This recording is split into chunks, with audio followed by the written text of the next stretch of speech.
The bank alert, the lipstick, my scarf. The puzzle is complete. Now you will see how their transparency breaks down right before your eyes. On a bright Chicago morning when the lake looked like a sheet of hammered steel, Avery Brooks jogged 3 blocks out of her way to return a runaway terrier. She was still in her hoodie and mismatched socks, hair twisted up like she'd used a pencil instead of a clip. The dog's tag said, Mr. Darcy, which would have made her laugh on any other day. She rang the bell twice, pressed the tag against the peephole, and waited until a sleepy grad student cracked the door and muttered, "Oh my God, you're a saint." Avery shrugged. He flagged me down at the corner. Strong opinions about breakfast burritos. She should have been basking in that small, dumb goodness when her phone buzzed with a bank alert. Thank you for your stay at the Marlowe. Room deposit confirmed. The Marlowe. Boutique. Rooftop bar. Candlelit hallways that smelled like cedar and discretion. Her stomach did a slow, scout's knot twist. She and Cole Harrington had walked past the Marlowe 6 dozen times. They joked about one day when deadlines slept and life behaved. One day had a way of never sending a save the date. She texted Cole, "Everything good? Random bank thing? Did you book the Marlowe for a client?" The typing dots appeared, disappeared, appeared. Work retreat. Last minute. I'll call later.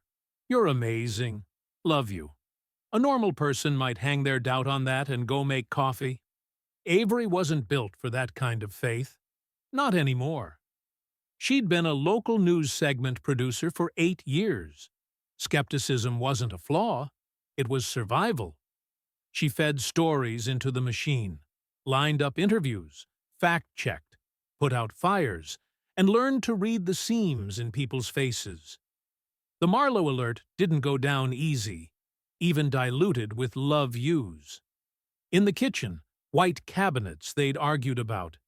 Too sterile, she'd said. Timeless, he'd countered. She found a lipstick cap under the passenger seat of Cole's SUV key fob tray. Not hers. Shade, a glossy coral with a flirt's nerve. He'd driven the night before to a late dinner with board members. Board members rarely wore coral. The coffee tasted like burnt pennies. She dumped it, made tea, told herself to stop narrating her own life like a court transcript. At work, Avery built a feel-good segment about a pop-up food pantry while subduing her phone like it was a skittish horse. Cole texted a selfie from a conference room, whiteboard scrawl behind him, tie loose, that smile he saved for getting his way. He was charming without trying. That was the central problem of Cole Harrington. He was an app founder with a public face carved out of easy confidence, the kind of man who could ask for forgiveness without ever using the words, "I'm sorry." Her friend Tessa slid into the edit bay, carrying 2 oat milk lattes and an entire gossip column's worth of energy. "You look like a documentary in grayscale. Drink. What's wrong?" "Nothing." Avery took a breath, then let it out as a joke. "Okay. Something minimal and ridiculous, like the start of a horror movie where the lights flicker, but you still go down the hallway?" Translation. Bank alert for a hotel. He says, "Work." Avery kept her voice flat, like she was reading a weather report that threatened everyone but you. Tessa made a face that said, "Yikes," and bite me for thinking it at the same time. He's probably entertaining a client. "Clients with coral lipstick," Avery said, and immediately hated the sound of those words in the air between them. Tessa's sympathetic mouth slanted into a shrug. Could be one of the board's spouses. Could be a PR person. Could be... whatever. Look, don't unknot your entire life because of a bank ping. Verify, then panic. "Thanks for the professional advice," Avery said. "You charge by the eye roll?" They laughed. It settled some of the static in her chest. For a few hours, she swam in the current of work. Shot lists, lower thirds, chasing a superintendent who did not want to explain why an elementary school ceiling tile had fallen on a second grader's desk. The day did what days do. It moved and pulled her with it. Then an unknown number called, left a voicemail. A manager from La Sola Trattoria, thanking Ms. Caldwell for confirming Saturday's private dining room and the annotated wine list. "We're thrilled to host your engagement celebration," the manager said, voice syrupy with hospitality. Avery replayed it twice. "Ms. Caldwell? Engagement celebration?" They hadn't set a date, they barely had a budget, and she did not answer to Caldwell. She called the restaurant. "Hi, I got a voicemail meant for Ms. Caldwell. Wrong number. Just wanted to let you know." "Oh, thank you." The manager pulled up the file. "We have Ms. Caldwell listed with Mr. Cole Harrington.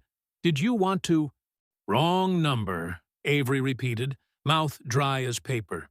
"But hey, congrats to Ms. Caldwell." She hung up and sat in the edit bay with the lights off, screen glow frosting the room. She tried math with her feelings. One hotel alert, one lipstick cap, one mysterious Caldwell. Put them in a column labeled coincidences and pretend life balances the ledger. That evening, Cole came home with Basil and a bottle of Barolo, filling the kitchen with the confidence of a man who believes in his own story. He cooked, as if carbonara could silence the part of her brain that hoarded details. He kissed her forehead. He put on an old soul playlist and talked about a potential Series B, the investors who got him, the ones who didn't. His hands moved when he spoke. He drew the future mid-air. "Work retreat went well?" Avery asked, chopping garlic too fine. "Productive, boring, lots of whiteboards and men who care about fonts." He winked. "Missed you." "Did Ms. Caldwell miss you?" The name slipped out like a marble across a table. He didn't flinch. He frowned, baffled, then recovered. "Who?" "La Sola Trattoria called to confirm your engagement party. With Ms. Caldwell." He wiped his hands, checked his phone with theatrical puzzlement. That's weird. Mara Caldwell.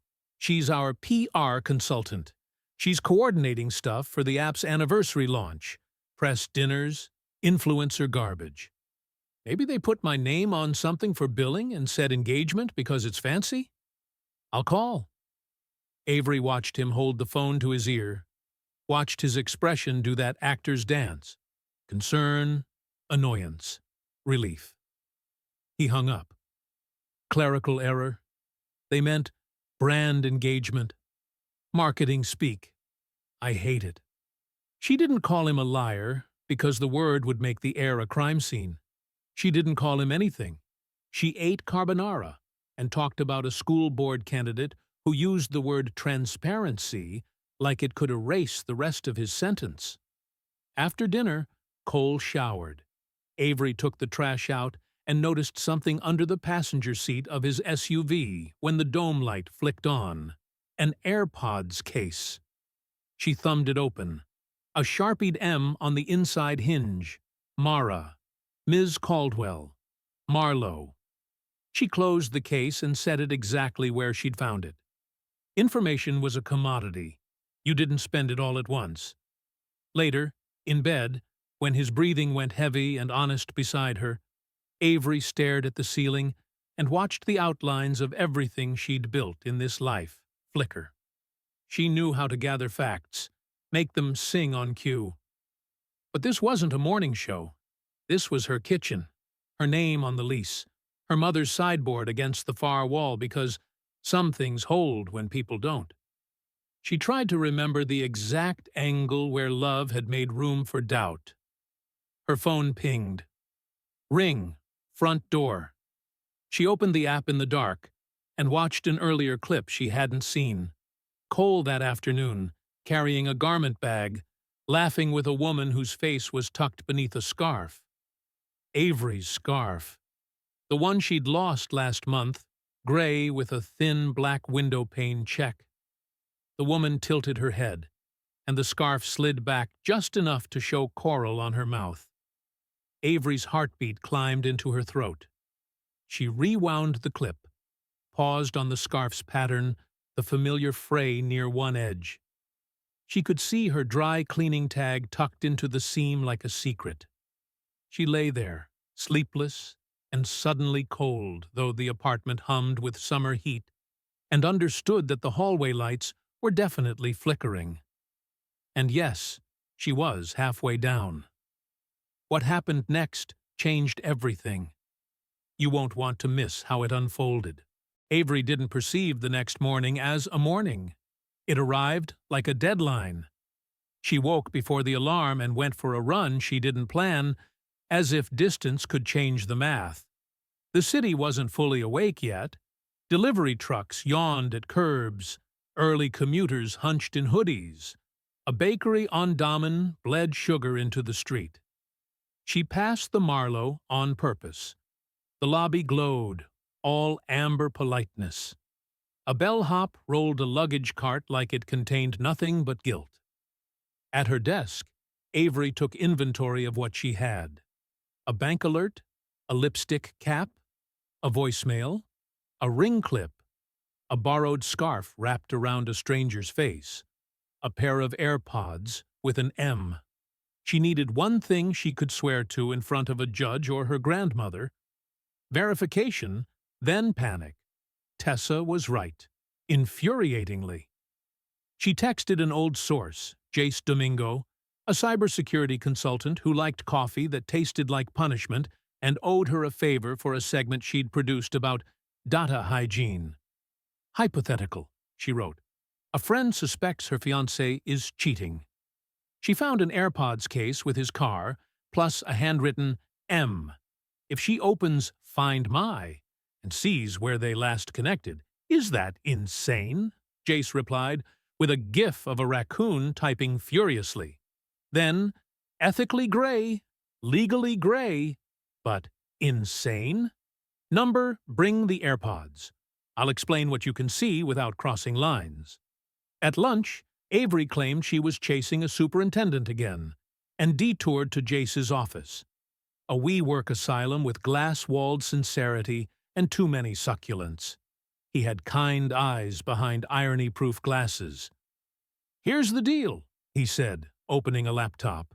If the AirPods are paired to your Apple ID, we can see location history. If not, we can only see when they were last near a device we control. But sometimes the little gremlins showed you enough. He placed the case near his MacBook. Open, close, open, close. It pings. It loves attention. He pulled up Find My. Okay, we have a name. Mara's AirPods. Subtle. Avery swallowed.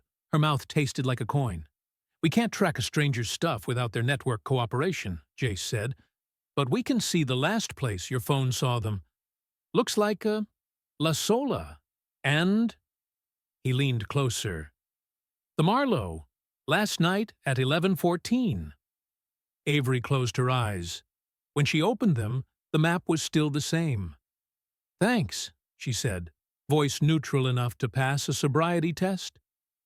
Hey, Jace's tone softened. Do you want the question answered, or do you want a reason not to ask? Because those are different projects. I want the truth to stop hiding like it knows me better than I know myself. Then build a record, he said. Not for revenge, for clarity. Don't be the story. Be the producer. On the way out, she passed Tessa in the hallway. Tessa's smile was bright, then not. Oh, I had a meeting upstairs. You doing okay? Avery couldn't tell which part of herself spoke when she said, I'm fine, but it sounded like someone checking a box. That evening, she told Cole she had to work late. She parked 2 blocks from the Marlowe and watched. It felt like amateur theater until she spotted him. Cole, tall and preoccupied, walking toward the entrance with a garment bag again. He wore the jacket that made strangers trust him. Beside him, a woman in a black dress with a high neckline and stupidly expensive boots. No scarf this time. Coral again. He put a hand on the small of her back in that semi-possessive way men do when they want to look gentle and in charge. The doorman greeted them by name. Avery filmed from the sidewalk like she was gathering B-roll for a quiet scandal.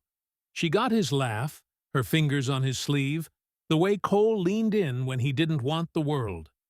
She went home and set her phone on the counter like a weapon she didn't know how to use. Cole texted at 9:52. Running late. Bored dinner turned into a thing. You okay? Avery typed, Yeah. We're out of milk. Deleted. Typed, How's the font discourse? Deleted. Typed, Nothing. She slept badly. Dreamed in headlines. In the morning, she found a receipt in the trash with the Marlowe's crest, the imprint of Cole's signature. Room service for 2. A small, mean part of her admired his commitment to cliché. At work, her segments behaved. People showed up on time. The superintendent apologized on camera. The world conspired to be tidy. Avery didn't trust it.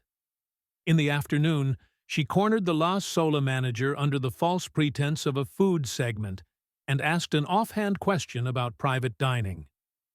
Do couples ever book engagement parties under a professional contact? Like, to get the influencer discount? The manager laughed. Oh, honey, they book under anybody's name who holds a credit card. Half the time it's the assistant. Except this Ms. Caldwell. She handled every detail personally. Vintage champagne, peonies, no photos. He lowered his voice. She was very clear about that. No photos, no paper trail. A private celebration that would live only in lips and memory. Avery let the sting sink in. Then she asked to see the party room for research. It smelled like lemon oil and intention. That night in their kitchen, she placed the lipstick cap on the island like evidence. Whose is this? Cole didn't blink. Not mine. Because he was clever, he smiled. Is that coral? Would it look good on me? Don't. The word came out steady, flint on steel. He leaned on the counter, arms crossed. Okay. You want to tell me what you're building here? Yes, she said, and surprised herself. A timeline. He laughed, too quickly. Avery, come on. You're doing the producer thing, where you collect stray facts until they whisper a conspiracy. I love that about you when it's your job. But at home, this is us. We're not a segment on cheaters. She pictured the ring clip, the map pins, Ms. Caldwell with her coral and her no-photos policy. Then help me kill the story, she said softly. Be transparent. Show your work. Fine. He opened his calendar, showed her blocks of board, investor, legal. He put on good boy sincerity the way other men put on cologne. See? Busy. Boring. Call the Marlowe, Avery said. Put it on speaker. Ask them if they have your frequent guest number for work. Humor me. He stiffened. Avery. Humor me. He dialed, performed irritated professionalism with a concierge whose patience outpaced his. When he hung up, Avery said, You didn't ask what I asked. Because it's insane, and because I have a product launch in 6 days, and because I can't keep performing like this for your anxiety. My anxiety and your lies are not roommates, she said. He stared at her for a long, awful beat. If you don't trust me, maybe we should cancel the dessert tasting and skip ahead to couples therapy. Maybe we should cancel the dessert tasting and skip ahead to telling the truth. They didn't fight like TV characters. No plates flew. No tears made mascara maps. Silence did most of the damage. Cole took a shower that went on too long. Avery sat at the table and wrote down everything true. Dates, times, locations, names. She wrote in sharp pencil until the page looked like it had been cross-examined. At midnight, an email arrived from a burner address. You should see this before the rest of the city does. No attachments. A link. Her throat closed for a heartbeat, then loosened. She clicked. A video buffered. Rooftop bar. String lights. City a quilt of windows behind them. Cole, tie loosened, glass in hand, talking to two men she recognized from his team. Mara stood close enough that their shadows looked like a single shape. He was telling a story and enjoying himself. Avery, he said, in a voice that didn't expect contradiction. She produces narratives. She sees what she wants to see. She'll make this a lesson. Write the monologue. Cry in the right register. And then she'll forgive me, because forgiveness is her brand. The laughter was low and male and edged. Mara's coral mouth didn't move. She watched him as if collecting him piece by piece. Avery shut her laptop because she could not stand the sight of her own name pronounced like an adjective. She stood. She poured the Barolo down the sink. She threw the lipstick cap away and immediately dug it back out because evidence didn't care about pride. She tied her hair tighter. She did nothing dramatic. She wrote 3 more lines on her timeline and texted Jace. I need to learn how to pull a room's entire AV feed without tripping a wire. This is the climax. Everything you've been waiting for is right here. Stay tuned to see how the hero puts everyone in their place. No photos, no paper trail. A private celebration that would live only in lips and memory. Avery let the sting sink in. Then she asked to see the party room for research. It smelled like lemon oil and intention. That night in their kitchen, she placed the lipstick cap on the island like evidence. Whose is this? Cole didn't blink. Not mine.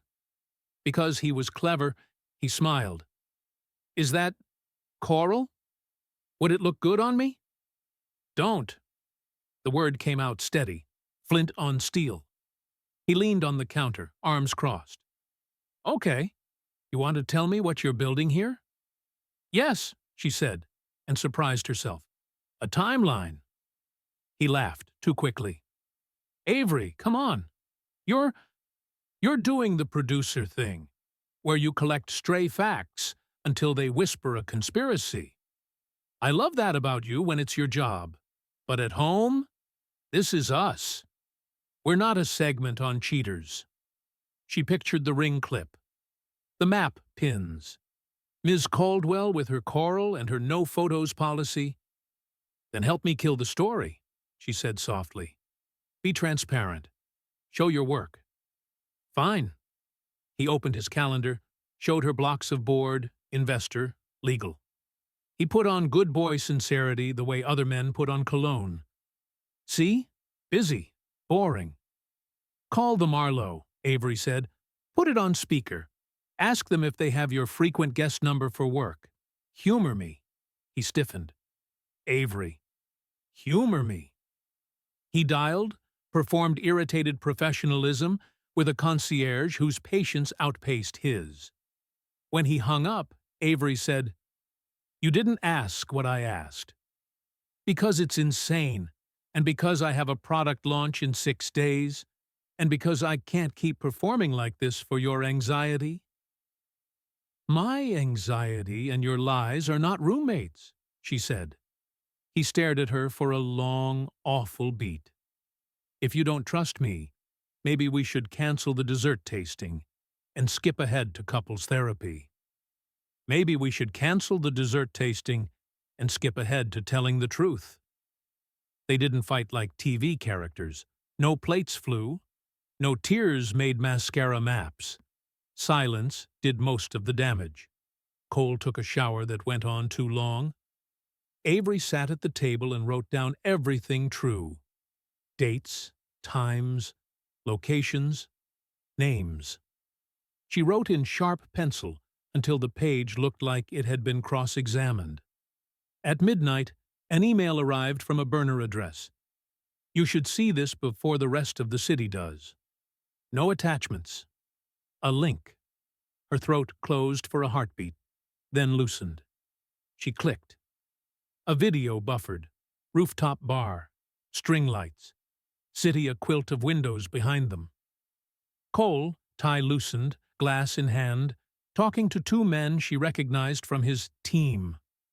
Mara stood close enough that their shadows looked like a single shape. He was telling a story and enjoying himself. Avery, he said, in a voice that didn't expect contradiction. She produces narratives. She sees what she wants to see.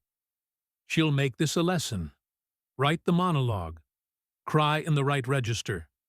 And then she'll forgive me, because forgiveness is her brand. The laughter was low and male and edged. Mara's coral mouth didn't move. She watched him as if collecting him piece by piece. Avery shut her laptop because she could not stand the sight of her own name pronounced like an adjective. She stood. She poured the Barolo down the sink.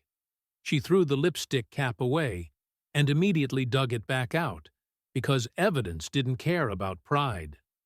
She tied her hair tighter. She did nothing dramatic. She wrote 3 more lines on her timeline and texted Jace. I need to learn how to pull a room's entire AV feed without tripping a wire. This is the climax. Everything you've been waiting for is right here. Stay tuned to see how the hero puts everyone in their place. The room exhaled. Phones came up like praise hands. The live stream, a camera crew's habit, kept rolling. Avery saw board member number 3, who never liked paying list price for anything, fail to school his face. Cole recovered first. He set his jaw into the shape men use when they think fury looks like leadership. Our demo, he said into the microphone, seems to have been hijacked. That will be investigated. Avery stepped onto the stage because you cannot send a record to perform alone. Her voice didn't shake. It found the cadence she used for 10-second intros that kept viewers through the ad break. No hijacking, she said. Just a demonstration of what transparency looks like when it's not for sale. A silence fell that had a particular weight. Everyone wanted to be present when something stopped being private. Cole lowered his own mic half an inch, just enough to reveal he was calculating what the internet would allow. We can discuss this at home, he said, trying to fold their life back into his pocket. We have discussed it at home, Avery said. You moved it to a hotel. She didn't cry. She didn't recite a monologue. She put up one last slide. A simple timeline with 4 dates, 2 names, 1 conclusion. No adjectives. The text let it sit because they recognized a story landing.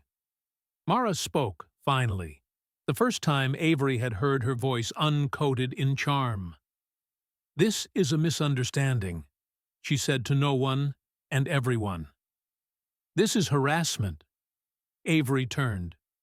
You booked an engagement celebration with a man who is engaged to me. If you'd like me to call it by a kinder name, submit that request in triplicate. A handful of people laughed and then felt bad about it. That's how you knew they hadn't changed yet. Someone from the board looked at their counsel with the feral look of a donor separated from his checkbook. The counsel shrugged with her mouth. Avery didn't enjoy any of it. Enjoyment wasn't the point. She'd built a record the way you build a bridge, so people can cross it safely, not so they can admire your engineering. Cole said her name like a warning. Avery. She looked at him and saw the clean outline of a man who thought forgiveness was a vending machine where he'd already inserted the coins. She didn't hate him. That would have granted him too much lease in her head. She simply removed him from the center. "I will be moving out tonight," she said, into the microphone, because transparency mattered. "My attorney will contact yours. The ring account has been transferred to my new place. The scarf is mine. You can keep your advice." It should have ended there.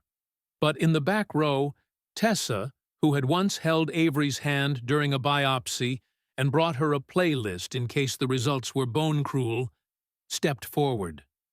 Her face was pale, the truth heavy on it.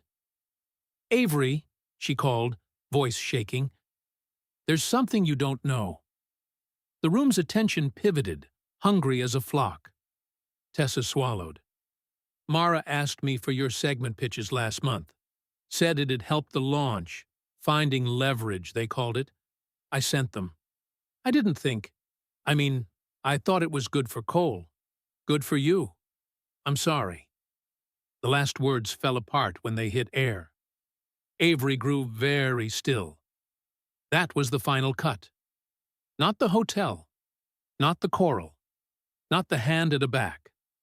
Betrayal is sometimes a stranger in your kitchen. It is sometimes your friend with your file in her inbox. "Thank you for telling me," Avery said. It cost her something, and she paid it. Cole put his hands up like a man calling for calm. "We're done here," he said to the crowd, as if he owned here. "No," said one of his investors, quietly. "You are." The words landed with the soft, decisive sound of a pen failing to sign. The rest blurred as events do after their hinge. Lawyers murmured. Mara left first, not quite running. Cole tried to talk to Avery at the wing, but found himself blocked by a museum guard who cared more about lines than heartbreak. Tessa stood 3 feet away, crying as if the room was paying for her tears. Avery didn't want to be heroic. She wanted to be clean. She left through the side door that staff used, carrying the equipment case she'd borrowed like a strange purse. Outside, the heat thinned into the kind of night air that tells the city to behave. She walked 2 blocks before her knees decided to argue with gravity. She sat on a stoop and laughed once, short and ragged. A text arrived from her mother, who could sense weather through a phone. "I love you. Whatever you're doing, remember who taught you to keep your chin level." She texted back, "Copy that." It didn't end online, though online tried to make itself the judge. The clip trended, then metastasized, then was replaced by whatever came next. Cole resigned, to focus on personal matters. Mara posted something about privacy during difficult times. Tessa left 3 voicemails in 1 hour, like she could knit back time. Avery moved into a 1-bedroom above a florist in Ravenswood, with a front window that caught morning, and she learned the sound the building made when it stretched. She put the scarf in a donation bag, then took it out, then put it back in, then decided it didn't matter what happened to one piece of fabric. Jace dropped off a plant she had no business keeping alive, and a tiny USB with everything written on its side in black tape. "In case you need to remind yourself you weren't crazy," he said. Avery didn't watch the rooftop clip again. She watched a video of Mr. Darcy the terrier stealing socks and running victory laps around a kitchen. She went to work. She produced a segment about how a PTA treasurer laundered $8,000 through a Shell fundraiser, and another about a city contract that quietly tethered services to an impossible metric. The world kept lying, but also kept telling the truth when presented with enough light. Eventually, when the floor under her stopped feeling like a boat, Avery went to a dinner where no one expected her to perform. A man asked what she did, and she said, "I put receipts in order." And he laughed, not the cruel way. He asked if she liked roller rinks. She said no because she didn't, and then said yes because she would like to watch other people not fall. That felt like growth. Or maybe just Saturday. In the months that followed, people wanted her to narrate the exposé like it was a fun fact. She never obliged. She let the record stand, the way a bridge does when you're done crossing it. On a Tuesday, she passed the Marlowe and didn't feel her throat close. On a Wednesday, she opened her email to find a thank you note from the La Sola manager for a different story she'd produced, one about wage theft and the kind of apology that comes with interest. He added a P.S. We're offering a discount to people who ask for no photos because they think it makes them invisible. Didn't work out for one couple. Thanks for reminding us to keep better records. Avery smiled. She had not forgiven Cole in any meaningful, relational sense. She had forgiven herself for thinking that love could ever be a substitute for information. There was no dessert tasting to cancel anymore. There were, however, plenty of desserts in a city determined to sugar the edge of anything. She bought a cupcake with violent blue frosting from a bakery on Damen, ate it on the curb like a teenager, and dialed her mother. Transparency, her mother said when Avery told her about the museum, is a honeyed word until you put it in a hive. Then it stings. Avery licked frosting off her thumb and nodded to no one. Then I guess we learned something. Sweetheart, her mother said, you didn't learn. You confirmed. Avery laughed for real, and it didn't sound like glass chiming together. It sounded like a door opening and staying that way.